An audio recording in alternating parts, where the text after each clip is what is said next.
Hello everybody, welcome back to another AI video. This one, we're in ChatLLM Teams, and today I want to talk to you about DeepSeek R1. You guessed it, ChatLLM has already integrated it within hours of its release. Now, for those of you that don't know what DeepSeek R1 is, it is quite literally the best open source AI model on the market. It just launched like a day ago and it is lighting up the leaderboards. It's lighting up Twitter or X.com, whatever you want to call it, and it has so much going for it. It is 10 to 20 times cheaper to run than the O1 model, even though it is nearly as good. It comes with an amazing technical report. It has an open source license with an MIT license, actually. And here's the other thing. They didn't hype it up. They just shipped it. There was no vague posting on Twitter. There was no strawberries, no nonsense. Open source is here.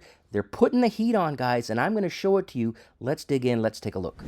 All right, so to get to DeepSeek R1, easy to do. You just got to log into ChatLLM Teams. Easy stuff. Head over to their website, Abacus.ai. Links in the description below, of course, and then just click on ChatLLM right here. Once you do that, you can either sign in with Google or your email, or if you're logged in like I am already, you'll get this front screen here, and then watch this. I'm going to click this little down arrow up at the top here, and here we go, DeepSeek R1. It's literally that easy. It's integrated. It's ready to go. Now, let's look at some prompts and have some fun with it. All right, we're logged in. It's time to cook. Now, like I showed you quickly, I like to select the model first here. When I click on that little arrow here, I can select any model I want. Right now, I've got DeepSeek R1, but a lot of the times I will select O1 or Claude Sonnet 3.5 and then do a comparison. So I'll run it in O1 and then I'll run it in DeepSeek, for example, and then see if DeepSeek really is as good as they say it is. And by the way, it is, but you can always do those comparisons. But there we go. So I'm going to go ahead and just basically paste in a prompt here. I've got one here, and here it is. A marble is put in a glass cup. The glass is then turned upside down and put on a table. Then the glass is picked up and put in a microwave. Where's the marble? Explain your reasoning step by step. That is literally all you need to do. I hit enter, and watch this. DeepSeek R1 is working. It's researching, actually. How cool is that, eh?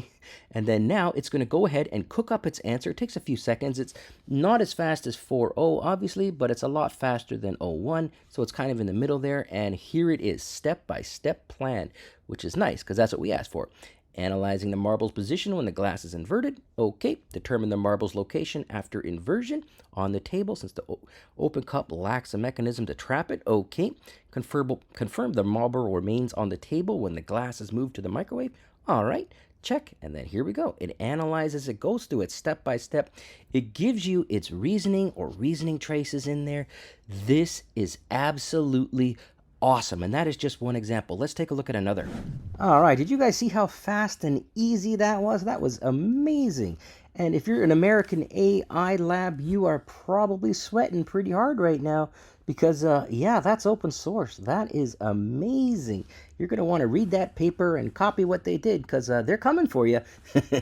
Open source all the way, everybody. But anyways, here we go. Let's do another attempt here. I'm going to go ahead and copy another prompt, a nice simple one. Give me 10 sentences that end with the word apple. Okay, we've gone ahead and made sure we've got DeepSeek selected. Here we go. Let's click on that button and off we go. Now, this is a little bit of a simpler prompt, so this should be a little bit quicker. Let's just wait. I'll wait a few seconds here. I'll speed this up in post.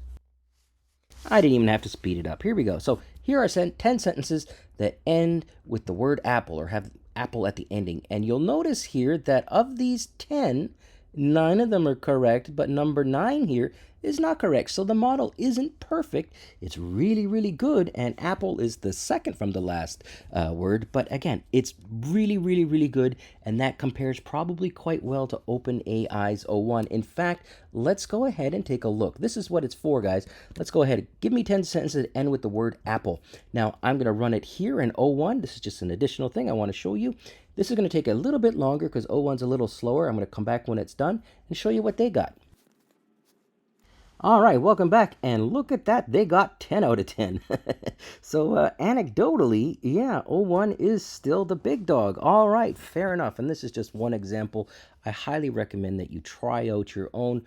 But as you can see here, for a fraction of the price, the open source MIT license, no fanfare, amazing model here, guys. This is how you do it.